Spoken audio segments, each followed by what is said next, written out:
Few versus a few. Few అంటే అర్థం ఏమిటి? ఆల్మోస్ట్ నథింగ్, దాదాపు ఏమీ లేదు, ఆల్మోస్ట్ జీరో అని అర్థం. అంటే ఇది నెగిటివ్ మీనింగ్ ఇస్తుంది ఫ్యూ అనేది. Next a few. A few అంటే అర్థము అట్లీస్ట్ సంథింగ్, కొంతవరకు, కనీసం కొంతవరకు అని అర్థం వస్తుంది. అంటే ఇది పాజిటివ్ మీనింగ్ ఇస్తుంది. ఆ ఫ్యూ అనేది పాజిటివ్ సెన్స్ ఇస్తుంది, ఫ్యూ అనేది నెగిటివ్ సెన్స్లో ఉపయోగిస్తాం. ఇప్పుడు ఈ సెంటెన్స్ చదివి ఈ సెంటెన్స్లో పాజిటివ్ సెన్స్ ఉంటే, పాజిటివ్ అర్థం ఉంటే ఆ ఫ్యూ రాయాలి, నెగిటివ్ మీనింగ్ ఉంటే ఫ్యూ రాయాలి. చూద్దాం. First one, blank students understood the lesson so the teacher repeated it.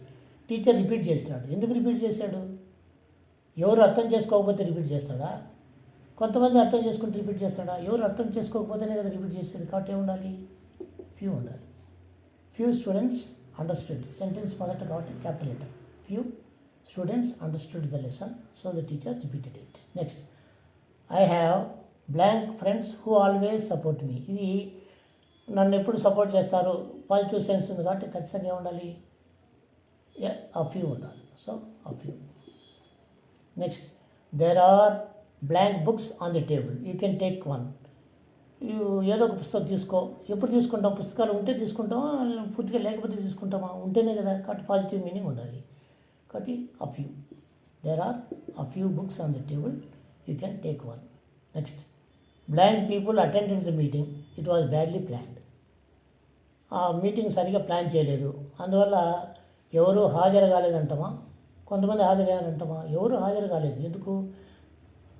సరిగా ప్లాన్ చేయలేదు కాబట్టి నెగిటివ్ సెన్స్ రావాలి కాబట్టి ఫ్యూ వాడాలి.